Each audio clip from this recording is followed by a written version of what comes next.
नमस्कार मित्रांनो. आज आपण आलेलो शशी भाऊ यांच्या डाबळीवर. जे काय बाकीची मुलाखत आपण पाहिली त्याच्यामध्ये आता आपण जे नवीन फॅन्सीयर आहेत, जे म्हणजे कबूतर क्षेत्रामध्ये आहेत, जे रेसमध्ये आहेत किंवा ज्यांना नवीन यायचं परत ह्या क्षेत्रामध्ये, ह्याची संपूर्ण माहिती म्हणजे क्लब कसा चालतो, पक्ष्यांना ट्रेनिंग कशी दिली जाते, ब्रीड कशी केली पाहिजे, त्याला औषधं कोणती वापरली पाहिजेत, म्हणजे ए टू झेड माहिती भेटणार आहे. तर ती सुरुवात करू. तर हे आपले शशीभाऊ आहेत, समोर आहेत, ते त्यांचे मित्र आहेत ते.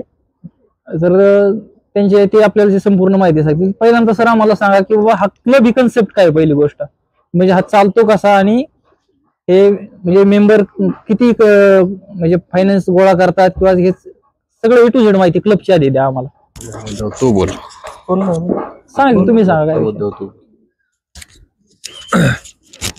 हातात धरलं तर क्लबची माहिती अशी सांगा आम्हाला की जे नवीन क्षेत्र, क्लब हा प्रकारच कुणाला माहित नाही, हे ए टू झेड माहिती सुरुवातीपासून सांगा त्याची.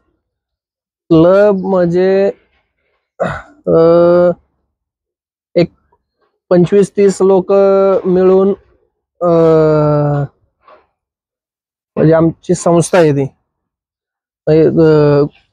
रजिस्टर केलेली आहे. बरोबर.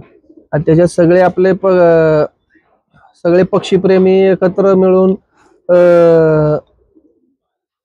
पक्ष्यांच्या स्पर्धा करतात. बरोबर. हा. आता हे जे मेंबर तुम्ही एकत्र होता, थोडक्यात तुमचा आता जो क्लब आहे, कोणता क्लब आहे आपला? आमचा PPMA क्लब. PPMA club. ह्याच्यात टोटल मेंबर किती आहेत आता? आता कमीत कमी ह्याच्यात 30 एक मेंबर असतील. 30 एक मेंबर आहे. तर हे मेंबर हा क्लब चालवण्यासाठी पर इयर किती म्हणजे हे फंड गोळा करतात? फी किती आहे थोडक्यात यांची? प्रत्येक मेंबरला 15,000 रुपये फी आहे पर इयर. आणि आता त्याच्यात आम्ही बक्षीस काढतो.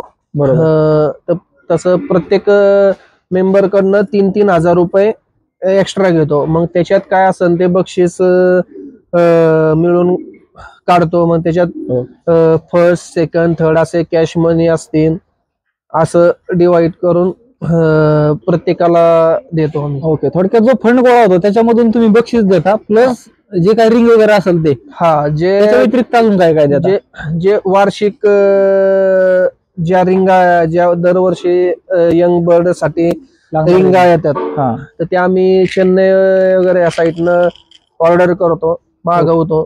त्या प्रत्येक मेंबरला जशी जशी ज्यांची फी तशी त्या वर्षाच्या रिंगा प्रत्येकाला वाटून देतो. हा. आणि राहिलेलं मग पैसे मग जे काय असते ते आपलं बक्षीस, गाडीचे ट्रॅव्हलिंग वगैरे त्याच्यासाठी वापरतो. पक्ष्यांना धान्य वगैरे रेसला जाणाऱ्या, परत गाडीवाल्यांचे पैसे पण त्याच्यातनं ऍडजस्ट करतो. परत पूर्ण रेस झाली की त्याच्यानंतर आमचा बक्षीस समारंभ असतो. त्याच्यानंतर मग ते प्रत्येक वर्षी ते पूर्ण बक्षीस समारंभासाठी काही जो खर्च होईल, ट्रॉफी वगैरे काय, ते परत मोठा कार्यक्रम. बक्षीस जे भेटतं आपल्यामध्ये, थोडक्यात आता गेल्या वर्षी जी स्कूटी ठेवली होती ते दुसरं कोण स्पॉन्सर करतं का ह्या फी मधूनच केलं जातं? हे आमच्या क्लबने वैयक्तिक आमच्या क्लबने पैसे काढले होते. त्याच्यातनं आम्ही गाडी बक्षीस ठेवली होती. गाडी बक्षीस ठेवली. ह्या वर्षी आम्ही परत 3 बक्षीस हे करतोय, कॅश मनी. आता ह्या वर्षी नियोजन काय म्हणजे आता जे पुढच्या महिन्यात रेस होणार आहे त्याला बक्षीस काय ठेवण्याचं नियोजन आहे? काय प्रत्येक जेवढे काय पैसे होतील त्याच्यातनं 3 टप्पे करून प्रत्येक जे ठरवायचं, प्रत्येक 3 जे कोण विनर राहतील त्यांना ते बक्षीस वाटून हे करण्याचे. आणि पक्ष्यांचे सर्टिफिकेट आणि ट्रॉफी हे पण त्यांना देणार, प्रत्येक जो पक्षी विनर होईल त्याला. ओके. बरं, आता हे जे नवीन जे मेंबर म्हणजे क्लब मध्ये येण्याची इच्छा ठेवतात त्यांना आपण आपल्या क्लब मध्ये घेऊ शकतो का दुसऱ्या क्लब एक्स्ट्रा करू शकतो? काही आपल्या क्लब मध्ये येण्यासाठी अटी वगैरे काय असतात का?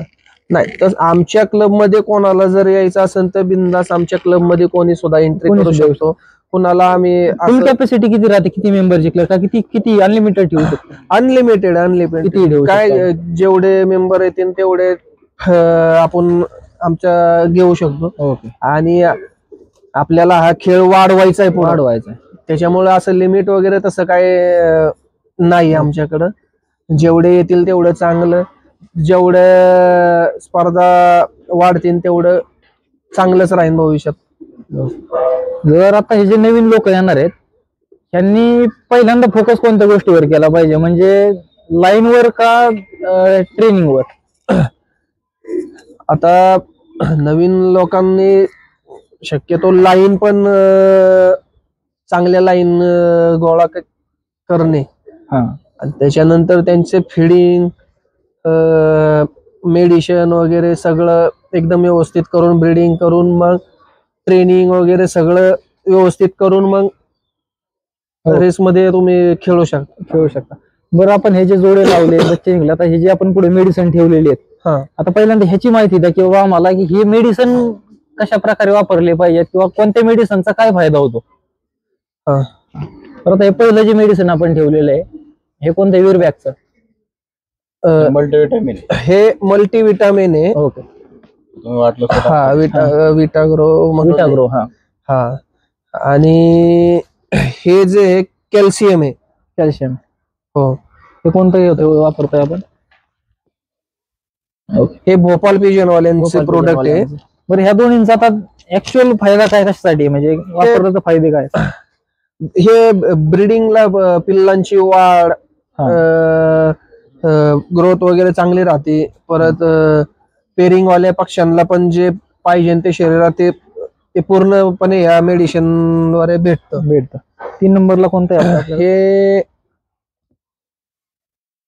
हे बिटाकॉल. हे मल्टीविटामिन, हे डायजेशन सिस्टम चांगले करत आहे. प्रीबायोटिक. हे अँटीबायोटिक, प्रीबायोटिक. हे काय काम करतं? फ्लोराझोन म्हणून अँटीबायोटिक असतं ना, हे आपण आजारी पडल्यावर कसं डॉक्टर आपल्याला अँटीबायोटिक्स घेऊन देतात गोळ्यांच्या बरोबर. आणि हे जे तुमचं हे आपण जे त्यांना माती देतो, बरोबर, ग्रीड.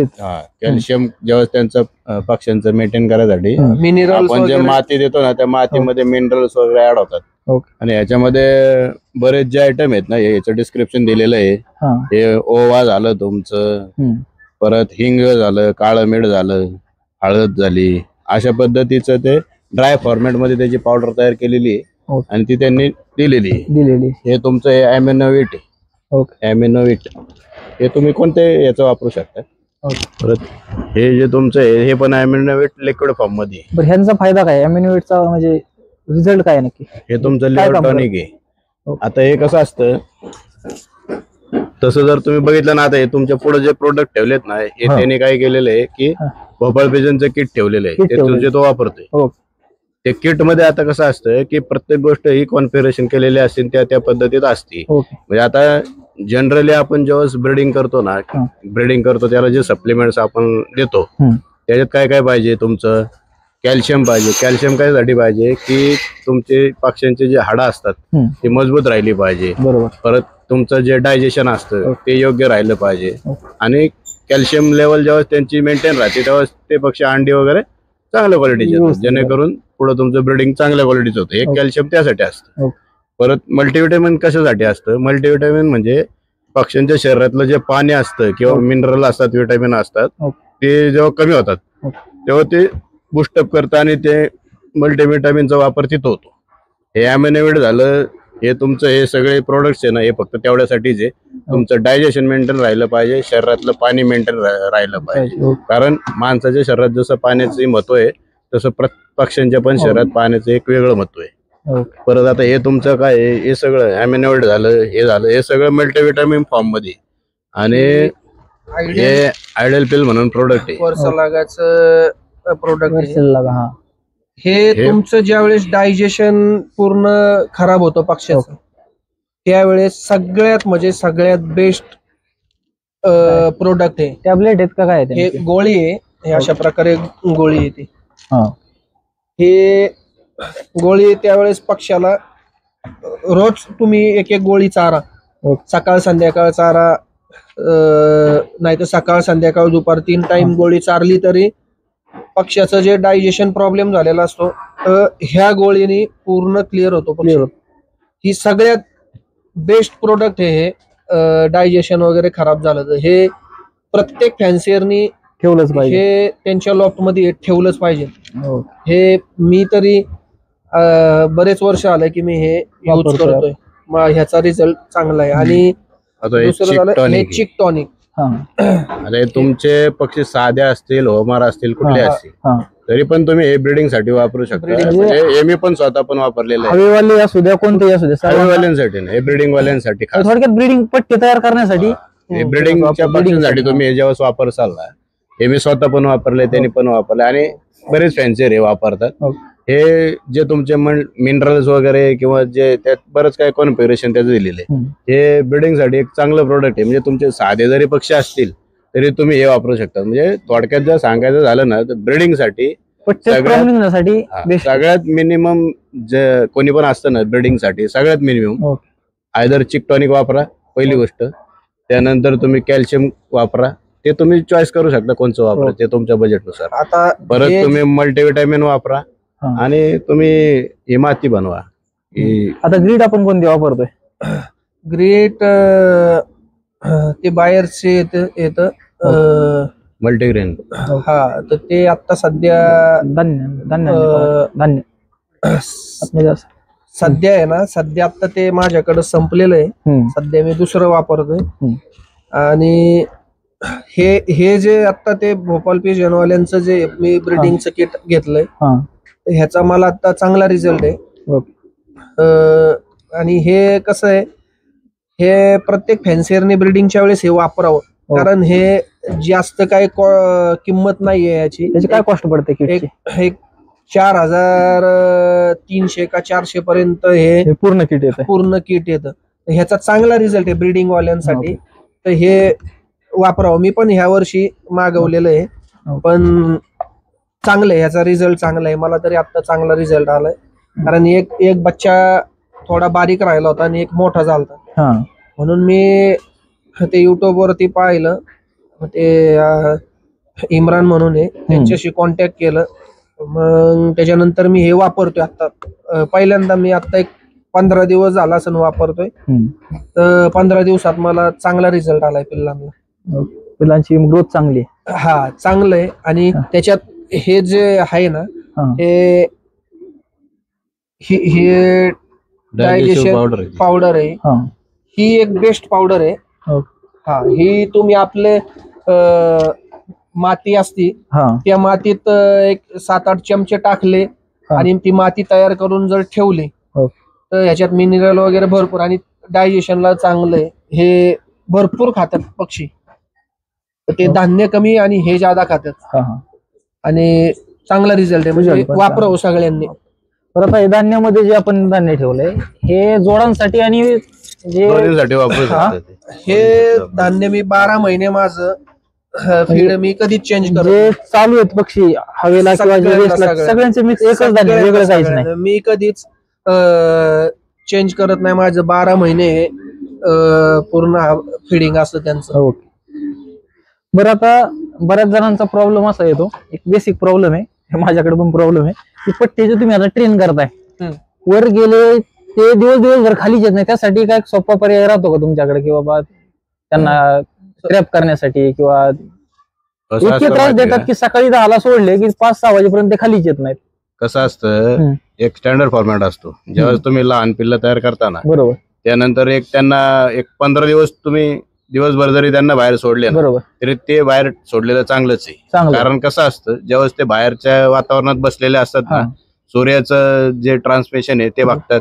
आणि पक्षी, कुठला पण पक्षी, तुमचा साधा असू द्या, रेसर असू द्या, कुठलाही असू द्या, जो उडतो ना तो सूर्य बघूनच उडतो. ज्यावेळेस सूर्याचं भ्रमण चाललेलं असतं ना, ते निवांत बसलेले असतात ना पक्षी, त्यावेळेस ते सूर्य पण बघतात, ते वातावरण जे आहे ते फेस पण करतात, आणि त्यावेळेस ते सगळ्या गोष्टी शिकतात की त्याच्या आजूबाजूला काय आहे. म्हणजे जिथं तो बसलेला असतो त्याच्या आजूबाजूचा भाग त्याच्या डोक्यात मेमराईज होत असतो. त्यावेळेस त्याची जी होमिंग असते ती कसं असतं, लहान मुलं असतील किंवा लहान पक्षी असतील, पट्टे असतील, सगळ्यात शिकायचं वय जे आहे त्यांचं ते लहानपण आहे. मोठ्यापणामध्ये ते काही जास्त शिकत नाही. बरोबर. त्यामुळे लहानपणात ते जेवढं शिकतील ते चांगलं आहे. मग ज्यावेळेस आपण त्यांना 15 दिवस महिनाभर मोकळे सोडतो ना, तेव्हाच ते फक्त आजूबाजूचं वातावरण बघत असतात, आजूबाजूची परिस्थिती, आपल्या घराच्या आजूबाजूला काय आहे, कारण ते कित्येकदा त्यावेळेस उडत असतात. बरोबर. म्हणजे ते काय बसून नसतात. बरोबर. बऱ्याचदा आवाज आला की उडतात, ते उडतात, बसतात, सेटल होतात. ऑटोमॅटिक त्यांचं ते ग्रुपिंग पण तयार होतं आणि ते एकत्र उडायला शिकतात आणि ते एकमेकांना ओळखायला शिकतात.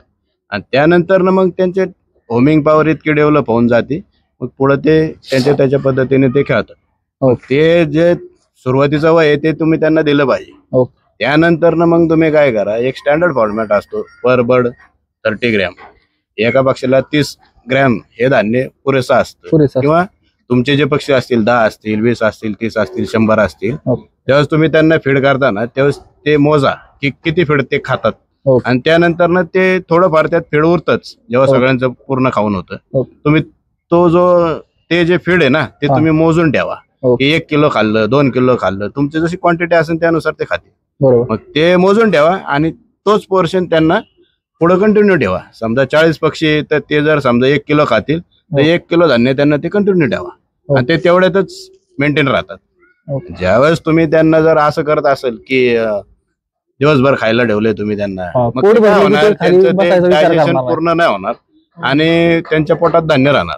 मग ज्यावेळेस तुम्ही त्यांना बाहेर सोडणार मग ते फ्रेश पण तेवढे नसणार आणि त्यांना ते रिटर्न आतमध्ये यायची ओढ पण नसते. त्याच्यामुळे तुम्ही त्यांना जे खायला देता ते आता इथं दाखवले किंवा तुमचा जो रेशो असेल त्यानुसार एकदा धान्य बनवायचं, चांगलं धान्य बनवायचं आणि ते त्यांना मापानुसार एकदा सेटअप केलं, त्यांच्या एक टाइम ठरवायचा की समजा तुम्ही 7 वाजता पक्षी जे बाहेर सोडले तुम्ही त्यांना 2-2.5 तास समजा बाहेर सोडले, मग 9, 9:30, 10 वाजता त्यांना आत घ्या, ती सवय लावा. ती सवय काही एका दिवसात नाही लागणार, एक 4-5 दिवस त्यात निघून जातात. पण 4-5 दिवसांनी ते बरोबर ट्रेन होतात. त्या टाइमला त्या आतमध्ये ट्रॅप होतात. ते प्रत्येकाची वेगळी पद्धत असते, कोण शिट्टी वाजून आत घेतं, कोण दरवाजा उघडला तरी आत.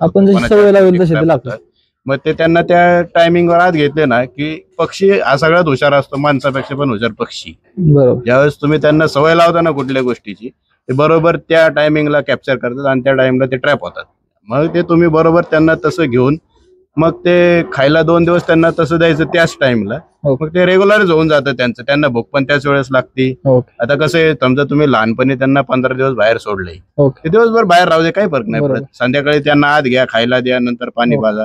हे त्यांचं रेग्युलर तुम्ही 15 दिवस करा, महिनाभर करा. ज्यावेळेस तुम्हाला वाटतं की आता हे सेटअप झालेला आहे यांचा आणि आपण यांना आता टाइम शेड्यूल मध्ये घ्यायचे, त्यावेळेस मग काय करायचं, 1, 2 ते 3 दिवस त्यांना बंद ठेवायचे. फक्त काय करायचं की तुम्ही आता 7 वाजता सोडत होते, तुम्हाला माहिती आहे की समजा 2.5 तास त्यांना बाहेर ठेवायचे, 3 तास बाहेर ठेवायचे, मग 7ला सोडलेल्या पक्ष्यांना 10 वाजता खायला पाहिजे. मग तुम्ही 10 वाजता 3 दिवस त्यांना बंद कंडिशन मध्ये 10 वाजता खायला द्या. पहिल्या दिवशी ते काय खाणार नाही, पण दुसऱ्या दिवशी खातील, तिसऱ्या दिवशी खातील, 4थ्या दिवशी ते रेग्युलरच होतील. 10 वाजता त्यांचा फिडिंग टाइम होईल. मग तुम्ही त्यांना 10 वाजता 4थ्या दिवशी जेव्हा ते रेग्युलरच होतील त्यावेळेस तुम्ही 5व्या दिवशी त्यांना जेव्हा बाहेर सोडता, ते किती पण वेळ बाहेर थांबतील, पण 10 वाजले की ते ऑटोमॅटिक आतमध्ये ट्रॅप व्हायला सुरुवात होते. आणि पक्ष्यांना फिडिंग हे ना त्यांना जेवढं लागतं तेवढंच पाहिजे. ओव्हर फिडिंग याच्यात काहीच कामाचं नाहीये. कारण समजा जर आता ते संध्याकाळी खात असतील तर त्यांचं ते डायजेशन पण झालं पाहिजे. पुढच्या दिवशी तसे ते ओढत असतात, कारण डायजेस्ट झालं तर त्यांची हेल्थ वगैरे एकदम ओके राहते. आणि तुम्ही साधी पक्षी वापरा किंवा होमर वापरा, ह्याच्यामध्ये हे जे औषधं वापरलीत ठेवलीत, हे सगळ्याचं एक काम आहे. लिव्हर टॉनिक तुमचं हे आठवड्यातनं एकदा आलं पाहिजे, मल्टीव्हिटॅमिन तुमचं आठवड्यातनं एकदा आलं पाहिजे, कॅल्शियम तुमचं आठवड्यातनं एकदा आलं पाहिजे, परत ॲमिनो ऍसिड हे डायजेशनसाठी चांगलं असतं ते आलं पाहिजे. चिक टॉनिक साध्या असो नाही तो होमर असो वापरा, काय जास्त महाग नाही, हे चांगलं आहे. ती पक्ष्यांची जी ग्रोथ असते ती चांगली आहे त्याची. आणि तुमचं फिडिंग जे येते हे करा. याच्यात सगळ्यात महत्वाचं काय, चांगल्या क्वालिटीचे पक्षी घ्या, भले कमी घ्या पण चांगल्या क्वालिटीचे घ्या, प्रॉपर कलेक्शन करा. क्वांटिटीपेक्षा क्वालिटीवर फोकस द्या. क्वांटिटीपेक्षा क्वालिटी कधी पण कामात येते. चांगले पक्षी घ्या, मोजके पक्षी घ्या, ते मेंटेन करायला सोपं पडतं. त्यांचे प्रॉपर ब्रीडिंग करा. जे पहिले खेळलेले असतात त्यांचा अनुभव वापरा, किंवा आजकाल पुस्तकं पण भेटतात युट्यूब वरती, तुमचं गुगल वरती, ते बरंच सगळं नॉलेज उपलब्ध आहे. त्यानुसार प्रॉपर ब्रीडिंग करा. प्रॉपर ब्रीडिंग केल्यानंतर जे यंगस्टर तयार होतात त्यांना जास्त काय करायची गरज लागत नाही, कारण त्यांच्या आईबापाचे जे गुण असतात, त्यांचे जे जेनेटिक्स असतात ते ऑटोमॅटिक त्यांच्यामध्ये उतरलेले असतात. ते तुम्हाला पुढे कालांतराने गेल्यावर ऑटोमॅटिक कळेल आईबापाची जी उडायची पद्धत होती, त्यांचा जो स्टॅमिना होता किंवा फ्लाइंग स्पीड होता तो त्या पट्ट्यांमध्ये ऑटोमॅटिक आलेला असतो. आपण हे सप्लिमेंट त्यांना फक्त एवढ्यासाठीच देतो, कारण पुण्यामध्ये असो किंवा आपल्या भारतामध्ये वातावरण हे कधी एकसारखं नसतं. आज कसं आहे तर ते उद्या कसं आहे हे कोणालाच माहित नसतं. कधी ते थंड असतं, कधी गरम असतं, कधी अचानक पाऊस पण होतो. याच्यामुळे ही जी स्टेबिलिटी नाहीये त्यामध्ये फक्त आपण त्यांचा एक तो स्टॅमिना, त्यांचं ते एक हेल्थ मेंटेन करायसाठी आपण फक्त सप्लिमेंट वापरतो. ती पण एक प्रमाणात असतात, की ज्या त्या शेड्यूलचं त्याचं दिलेलं असतं. त्या जेव्हा आपण ते किट घेतो त्या प्रत्येकाचं शेड्यूल असतं, ते त्यांनी आपल्याला देतात. त्यानुसार ते वापरा. आयदर तुमचे पक्षी साधे असतील, आयदर तुमचे पक्षी रेसर असतील. तुम्ही याच्यात अजून एक महत्वाचा मुद्दा म्हणजे कसं आहे, एक 4 महिन्याला 6 महिन्याला तुम्ही लासोटा देत जा, जेणेकरून मुंडीचा सारखा जो हे होतो. लसीकरण टाइम झालं पाहिजे. लसीकरण सगळ्यात महत्वाचं. लसीकरणामध्ये कोणते लसीकरण वापरले पाहिजे? कमीत कमी लासोटा द्या. कमीत कमी लासोटा तरी. लासोटा तुम्ही जर 3 महिन्यांनी 4 महिन्यांनी एकदा पक्ष्यांना कसं करायचं, लहान मुलांचं कसं एक आरोग्याचा चार्ट असतो. 6 महिन्याचं झालं की ही लस, 1 वर्षाचं झालं की ही लस, 2 असं पक्ष्यांचं पण आहे. तुम्ही एक 4 महिन्यांनी एकदा जर लासोटा दिला ना तर तुमच्याकडे पीएमई कधीच नाही दिसणार. भले तुमच्या आजूबाजूचे पक्षी असतील त्यांच्याकडे जर आला तरी त्याचा इफेक्ट तुमच्या पक्ष्यांवर काहीच नाही होणार, कारण इनबिल्ट त्यांच्या आतमध्ये ती एक शक्ती, रोग प्रतिकार शक्ती, इम्युनिटी पॉवर त्यांची डेव्हलप झालेली असते. त्याच्यामुळं ते वापरा. तुम्ही हप्त्यातनं एकदा पक्ष्यांना व्यवस्थित आंघोळ्या द्या. आता आम्ही कसं एक पक्षीप्रेमी म्हणून सांगतोय, आम्ही पण बऱ्याचदा काय करतो, हे मांजामध्ये अडकलेले पारवे असतात, पारवे असतात, इतर पक्षी असतात, त्यांना ते जेव्हा लागलेलं वगैरे असतं त्यांना आणतो, ठेवतो, कप्प्यामध्ये ठेवतो, त्यांना प्रॉपर औषध पाणी करतो, त्यांना ते खायला प्यायला देतो. ज्यावेळेस ते व्यवस्थित होतात त्यांना परत त्यांच्या याच्यामध्ये सोडून देतो. कधी त्यामुळे आपण पक्षीप्रेमी असल्यामुळं आपण या सगळ्या चांगल्या गोष्टी सांगत असतो. परत ज्यावेळेस उन्हाळा चालू होतो, आपले बऱ्याच जणांचे लॉफ्ट टेरेसवर असतात, त्याच्यामुळं उन्हाळा चालू झाला की आम्ही ते पक्ष्यांना एक दाण्याचा डबा पण ठेवलेला असतो, शिवाय पाणी पण ठेवलेलं असतं, जेणेकरून जे ताणलेले उपाशी पक्षी असतात ते त्यांना ते भेटत जाईल आणि त्यांचं ते डिहायड्रेशन होऊ नये म्हणून आपण ते करतो. आणि अजून एक यामध्ये राहिलं, ओआरएस लिक्विड असतं आपलं. ज्यावेळेस वातावरणामध्ये गरमी जास्त असते ना त्यावेळेस माणूस पण डिहायड्रेट होतो, म्हणजे आपल्याला थकवा आल्यासारखं वाटतं. त्यावेळेस तुम्ही पाण्यामधनं ओआरएस देत जा, कारण शरीरातलं पाणी जर कमी नाही ना झालं तर मग त्यांचा हेल्थ चांगल्यापैकी टिकून राहतं. मग ते रेससाठी पण लागू होतं आणि तुमच्या जोडांसाठी पण लागू होतं. कारण ज्यावेळेस बाहेरचं वातावरण वाढतं ना, एक ह्युमिडिटी असते वातावरणात, गरमपणा असतो, त्यावेळेस त्यांच्या शरीरातलं पाणी एक कमी होतं. त्यावेळेस ते थकवा त्यांना पण आल्यासारखं होतो. म्हणून ओआरएस किंवा इलेक्ट्रॉल पावडर यातलं कुठलं पण एक वापरा, पण ते चांगलं आहे. एक ते पक्षाची एकदम डायरेक्ट रिकव्हरी करतं. लासोटा 4 महिन्यांनी लासोटा द्या, किंवा ते एक दुसरं यांनी काय ते असतं ते पण केलं तर चालतंय. शेवटी हा तुमचा वैयक्तिक विचार आहे की कुठलं वापरायचं, पण सगळ्यात सोपा पार्ट म्हणलं तर लासोटा, कारण लासोटा आपण बर्ड टू बर्ड प्रत्येकाला हातात देऊन देतो. फक्त लासोटा देताना काय करा की आता कसं टाइम झालेला आहे, वातावरण थंड झालेलं असतं, शक्यतो लासोटा हा 5-5:30 वाजताच्या पुढे द्यायचा. तो सकाळी नाही द्यायचा, दुपारी नाही द्यायचा, कारण त्यावेळेस एक हवेमध्ये जी गरमाट असते ना ते त्याचा उपयोग नाही. 5:30 वाजल्यानंतर तुम्ही लासोटा पक्ष्यांना द्या. आणि ज्यावेळेस आज लासोटा दिलाय तर 1-2 दिवस पक्षी तुम्ही बाहेर सोडू नका, त्यांना रेस्ट आउट राहू द्या. तिसऱ्या दिवशी पक्षी तुम्ही बाहेर सोडू शकता. लासोटा सगळ्यात मेन असतो. लिव्हर टॉनिक हे सगळ्यात मेन असतं. पक्ष्याचं लिव्हरचं जे फंक्शनिंग असतं ते लिव्हर टॉनिक कव्हर करतं. अॅमिनो ऍसिड तुम्ही हे पण वापरू शकता, किंवा साधं सहज सोपं तुम्हाला हे लिक्विड फॉर्म मध्ये पण भेटतं. जवळपास 150-200 रुपयाला बाटली येते, त्यामध्ये पण अॅमिनो ऍसिड असतं. मल्टीव्हिटॅमिन कोणचंही एक वापरू शकता तुम्ही. परत कॅल्शियम तुम्हाला जे अवेलेबल भेटेल ते वापरा. आता हे आपण इथं यासाठी ठेवलंय की त्याने आता हे वापरलंय, ते आता सध्या तो ते सगळं वापरतोय किट, आणि तो त्याचा अनुभव सांगतोय. 3 वर्ष तो चॅम्पियन झालेला माणूस आहे. 10 पेक्षा जास्त वर्ष त्याने रेसिंग होमर्स सांभाळलेले आहेत आणि बरेच पक्षी त्याचे खेळलेले आहेत. त्यामुळे आता सध्या तो जे वापरतोय त्यांनी ते तुम्हाला सांगितलंय. पण हे जे बेसिक आहे यातले बेसिक आयटम तर तुम्ही वापरा आणि प्रॉपर पक्षी सांभाळा. थोडेच सांभाळा, मोजक्याच सांभाळा, पण चांगल्या क्वालिटीचे सांभाळा. बऱ्याच फॅन्सियरचं असं म्हणणं आहे की रेसिंगला पक्षी उडवताना की नॅचरली पक्षी आला पाहिजे, नॅचरली पक्षी उडवायचं. तर हे शक्य नाहीये. नॅचरली कुठला पक्षी तुमचा ब्लड लाईन स्ट्रॉंग असेल तर ते काम तर करतातच, पण त्यांना सप्लिमेंट हे पाहिजेलच. हा, तर नॅचरली बरेच असे फॅन्सी आहे की नॅचरली करायचं, पण ते तसं शक्यतो होत नाहीये. सप्लिमेंट द्या तुम्ही, त्यांच्या शरीराला काय लागतंय ते पूर्ण भेटलं पाहिजे. तर नॅचरली भेटलं पाहिजे. नॅचरली शक्यतो नाही, पण त्यांना सप्लिमेंट वगैरे च्या टायमिंगला तर त्यांना पाहिजेलच. त्यांना पूर्णपणे प्रोटीन वगैरे काय जे शरीराला पाहिजे ते स्टॅमिनासाठी काय बरेच उपलब्ध आहे प्रोडक्ट मार्केटमध्ये. ते तुम्ही देत जावा त्यांना, मल्टीविटामिन, कॅल्शियम वगैरे. तुमचा जेवढा पक्षी तुमचा हेल्दी असेल तेवढा तुमचा पक्षी रेसला चांगला रिझल्ट देणार. तर हे फक्त नवीन फॅन्सियरने लक्षात ठेवावं की बाबा सप्लिमेंट वगैरे पण यूज करत जावा. की बऱ्याच लोकांचा भ्रम आहे की नॅचरली पक्षी, पण ते किट आहे त्याच्यामध्ये तुम्हाला लोकल प्रोडक्ट पण भेटतात. ते तुम्ही ते लोकल पण वापरू शकता. जसं मी तुम्हाला सांगितलं, मल्टीविटॅमिन तुम्ही 150-200 रुपयाला आपल्याला बाटली भेटते, किंवा कॅल्शियमची 150-200 रुपयाला बाटली भेटते, किंवा अगदी जुना आपण व्हायमिनरल वापरायचो, ब्रोटन वापरायचो, हे तुम्ही वापरू शकता. म्हणजे प्रत्येक गोष्टी एक स्टँडर्ड वेगळा असतो. ते आता आम्ही हे वापरतोय.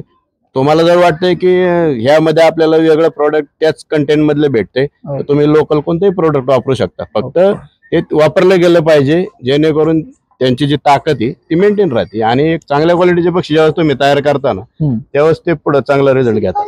आपल्या पुण्यात निलेश साळुंके म्हणून एक चांगला माणूस आहे. तो बऱ्यापैकी त्याच्याकडे चांगले मेडिसिन असतात. तो बऱ्याच फॅन्सियरला म्हणजे सपोर्ट करतो, निलेश म्हणून. तर त्याच्याकडे पण जे पाहिजे ते तुम्हाला प्रोडक्ट भेटू शकतो. नंबर सांगा बरं एकदा, किंवा नंबर स्क्रीनवर टाकू आपण नंतर. सांगा एकदा चालू मध्ये काय होईल, जे काय बघतात लोक त्यांना ते सहज कॉन्टॅक्ट करतील त्यांना. हा, कुणाचा नंबर का? निलेश शेठचा जे आहेत ना त्यांचा नंबर एकदा सांगा बघू.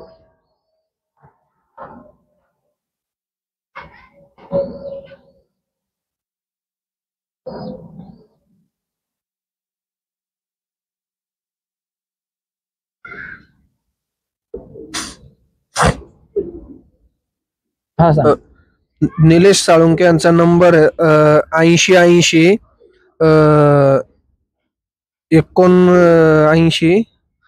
22 71. 80 79 22 71. हा त्यांचा नंबर आहे. ओके, त्यांच्याशी कॉन्टॅक्ट करून त्यांच्याशी कॉन्टॅक्ट करा. त्यांच्याकडे पण चांगले मेडिसिन असतात. ते बऱ्यापैकी फॅन्सियरला ते मेडिसिन वगैरे पुरवतात, आणि आता नाही बऱ्याच वर्षापासून ते चांगलं काम करतात म्हणजे. हो, बरं. आता हे जे आपल्याकडे पट्टे निघतात नवीन, एक साधारण रेसला किती महिन्यात, 11 महिन्याचे ते 12 महिन्याचे पक्षी झाल्यावर आपण सोडतो. त्याच्यामधला पिरियड ट्रेनिंग मध्ये काय काय काळजी घेतली पाहिजे की बाबा हा पक्षी प्रॉपर रेससाठी तयार करण्यासाठी, किंवा काय काय चुका नाही केल्या पाहिजेत बाबा ते प्रॉपर रेससाठी तो रिझल्ट देईल असा? प्रॉपर 1 महिन्याचा पक्षी पिल्लू बाहेर आला, तिथून पुढे ते 11 महिन्यापर्यंत ट्रेनिंग मध्ये काय काय टॉसिंग पर्यंत. कसं आहे माहितीये का, ज्यावेळेस तुम्ही प्रॉपर ब्रीड करताना त्याच्यात जे यंगस्टर तयार होतात, कसं असतं, एक टीम असते ती 15 पक्ष्यांची, 30 पक्ष्यांची, 40 पक्ष्यांची, 50 पक्ष्यांची. ती टीम एकदा बनवा, ती बनली की समजा एक 20 पट्ट्यांची टीम तुमची बनली, 30 पट्ट्यांची टीम बनली, 40 पट्ट्यांची टीम बनली. त्यांना पहिले एकत्र ठेवलं पाहिजे. एकत्र ठेवल्यानंतर ना त्यांना एक थोडासा मोकळा वेळ दिला पाहिजे, 15 दिवसाचा, 1 महिन्याचा, जेणेकरून ते एकत्र राहतात, एकत्र उडतात, एकत्र खातात. म्हणजे ते एकमेकांना ओळखायला लागतात. ते 1 महिनाभर एकदा त्यांचा निघून गेला ना बाहेर येऊन, त्यांना जे आता व्यवस्थित उडायला लागले. रेसिंग होमरची खासियत अशी, तुमचा एक लहान पट्टा तो जर बाहेर काढला तर 7-8 दिवसामध्ये तो 1 तास उडतो. इतका तो कॅपॅसिटी घेतो. आणि जी प्रॉपर रेसिंगची जी लाईन आहे त्यातला जो पक्षी पट्टा तो 7-8 दिवस जर तुमच्या घरावरती एकदा उठून बसला व्यवस्थित, त्याचं त्याने जागा होमिंग कॅप्चर केली, तर तो पक्षी कधीच कोणाच्या दुसऱ्या लॉट मध्ये ट्रॅप होत नाही. बरोबर. त्याला काहीच फरक नाही पडत, कारण त्याच्याकडे होमिंग त्याच्या आईबापाकडनं इतकी ऑटोमॅटिक आलेली असती की तो 100 पक्षात जाऊ दे, नाही तर 200 पक्षात जाऊ दे, नाही तर 2000 पक्षात जाऊ दे, ज्यावेळेस त्याला घरी यायचं ना, तो सगळ्यांना सोडतो, निघून येतो, त्याच्या लॉफ्टर बनतो. म्हणजे एकदा त्याने जे उडान घेऊन खाली वाचला ना, तो त्याच्या मध्ये इतकी कॅपॅसिटी असते, त्याला काही फरक नाही पडत. चालू का कुठपर्यंत आलो? ज्यावेळेस आपण ते टीम बनवतो ना त्यांची, त्यावेळेस त्यांना मोकळं सोडा, थोडस एक 15 दिवस महिनाभर त्यांना मोकळं सोडा. त्यावेळेस ते त्यांची बरोबर ग्रुपिंग तयार होती त्याच्यामध्ये. त्यानंतर ना मग तुम्ही त्यांना जे तुमचं खाणं पिणं योग्य मेंटेन करा, त्यांना जे काही सप्लिमेंट द्यायचंय ते द्या. आणि त्या पहिल्या महिन्यापासून ते जवळपास जोपर्यंत त्यांची पूर्ण मोल्टिंग होत नाही, तर त्यांना वेगळं काही ट्रेनिंग द्यायची काही गरज नसते. तुम्ही फक्त त्यांना लॉफ्ट ट्रेनिंग द्यायचं असतं. फक्त त्यांना एक डिसिप्लिन ठेवायची असते, शिस्त ठेवायची असते. तुम्ही स्वतःपासून पहिल्यांदा एक मेंटेन ठेवलं पाहिजे की तुम्ही त्यांना 1 तास बाहेर ठेवताय, 2 तास बाहेर ठेवताय, तुम्ही त्यांना कुठल्या पद्धतीत उडवता, ते ऑटोमॅटिक कुठल्या पद्धत कसं असतं. जेव्हा पक्षी लॉफ्ट ट्रेनिंगला उडत असतो ना, बऱ्याच गोष्टी क्लिअर करत असतो, त्याचा जो उडायचा स्पीड असतो तो आपल्याला दिसत असतो, किंवा ते जेव्हा दुसऱ्यांच्या पक्ष्यांमध्ये निघून जातात तेव्हा ते परत कुठल्या पद्धतीत परत येतात, किती वेळात परत येतात. काय काय पक्षी असतात ते सुटल्या जवळपास अर्धा तास 1 तास पण एकदम गायब असतात, 1 तासभर लांब फिरतात, त्यानंतर ते घरी येतात. घरावर आले की ते स्लो डाऊन होतात आणि घरावर उडत बसतात. हे त्यांच्या क्वालिटीनुसार असतं, हे त्यांच्या स्ट्रेंथनुसार असतं. फक्त आता जेव्हा तुमचे चांगले पक्षी असतात तेव्हाच ते ऑटोमॅटिक ह्या गोष्टी त्यांच्यामध्ये येत असतात, त्यांना काय त्या गोष्टीचा काय फरक पडत नसतो. पट्टे जेव्हा ते लहानपणी असतात ना, कमीत कमी 1 तास, ते जेव्हा ते 1 महिन्याचे होतात ना बाहेर, तेव्हा ते कमीत कमी 1 तासभर ते रेग्युलर टाइम लावून उडले पाहिजे. बरोबर. म्हणजे तुम्ही 8 वाजता उडवले तर ते 8 ते 9 उडवा.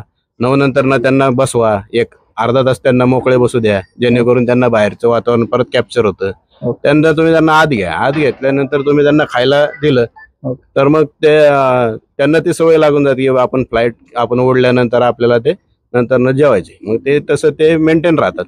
मग तेच तुम्ही वर्षभर मेंटेन करायचे. हे तुमचं वॅक्सिनेशन, हे तुमचं सप्लिमेंट, हे काही एका दिवसाचं खेळ नाही. हे तुम्हाला म्हणजे रेस ही काही त्या तारखेला होत असती, पण त्याच्या मागे तयारी तुमची 364-365 दिवसाची तयारी असती.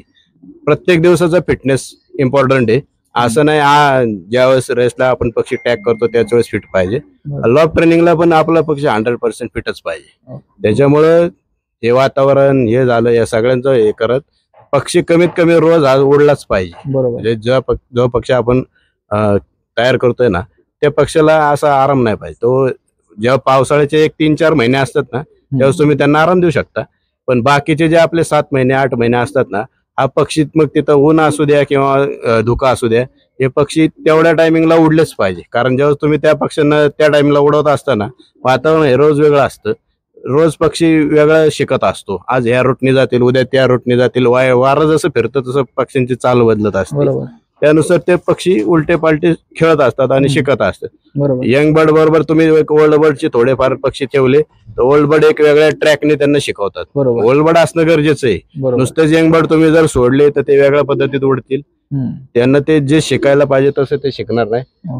ओल्ड बर्ड तुमचे थोडेफार त्याचे असतील तर ते ट्रॅक दाखवतात त्यांना की इथं जायचं, इथून मागे यायचंय.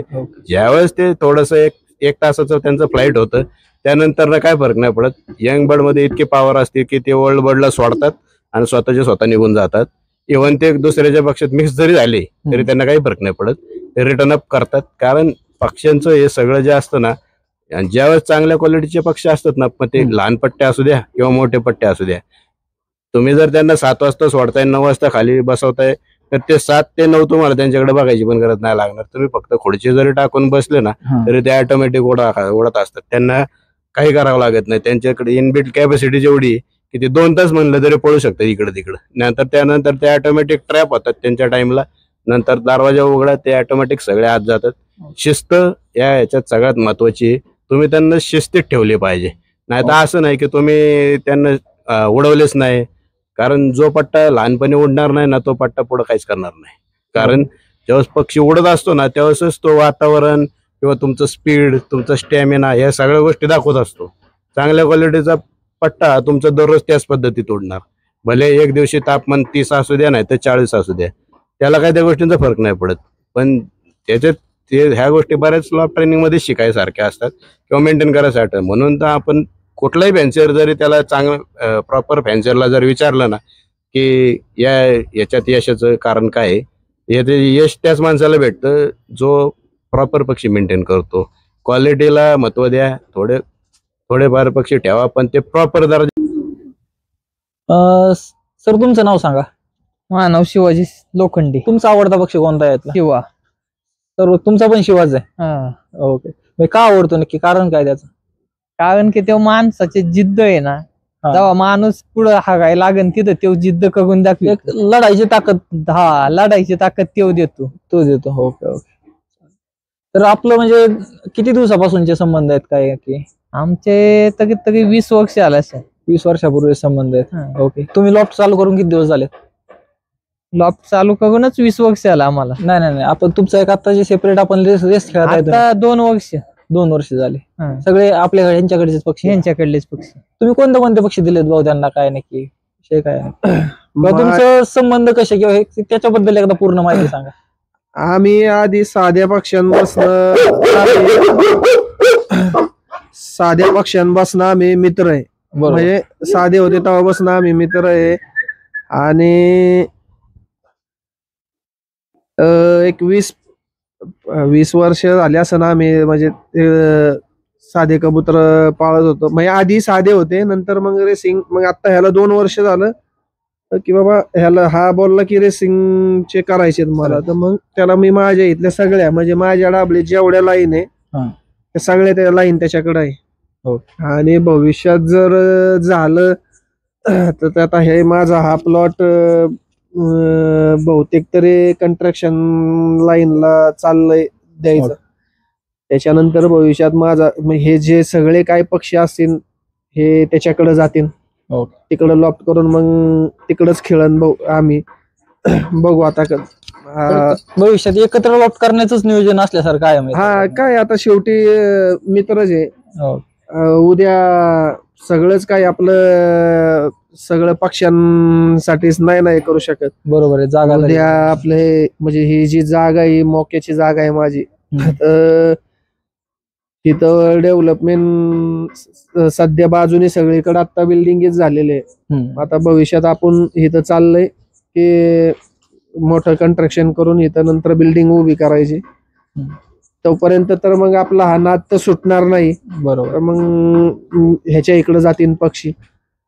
बघू आता काय भविष्यात काय होईल त्या हिशोबाने. आणि ह्या वर्षी हा रेसला उडवतोय मी, ह्या वर्षी नाही हा उडवतोय. आता काय कसे रिझल्ट देतात पक्षी. थोडक्यात पक्षी यांच्याकडे पण नियोजन तुमचं आहे अख्खं. हा, आता म्हणजे नियोजन ते बघतायत पण एक सल्ला तुमचा आहे. हा, आता मित्रच म्हणल्यावर आता शेवटी. आणि शेवटी काय हा खेळ हे नशिबाचा खेळ आहे. बरोबर. हा, कोणाचे नशीब कधी कोणाचे पक्षी बाजी मारतील कोणाचे नाही ते कोणीच सांगू शकत नाही. बरोबर. तर बघू आता ह्या वर्षी करू काहीतरी. जसे जिंकतीन पक्षी तसं तर आपण परत पुढल्या ह्याला तुमचंच मार्गदर्शन राहील आमचं. म्हणजे व्हिडिओ वगैरे बनवायला. तर मग त्या व्हिडिओ मध्ये आपण ज्यावेळेस परत त्यावेळेस परत एक आपण त्यावेळेस जिंकलेले पक्षी आपण दाखवू तुमच्या आलेले किती काय किती. ओके. रिझल्ट त्यांचा पक्ष्यांचा बघू आपण. साधारणतः रेस कधी आहे यांची? पुढच्या महिन्यामध्ये. हे आता पुढल्या महिन्यात चालू होतील. 8 तारखेला. 8 तारखेला फ्री टॉस आहे. त्याच्यानंतर मग रेस चालू होतील. ओके. चालेल, नाही काय विषय. डिसेंबर मध्ये एकदा परत एक व्हिडिओ घेऊ आपण यांच्यावर. पक्षी आलेत कोणते काय सगळे. ओके, धन्यवाद.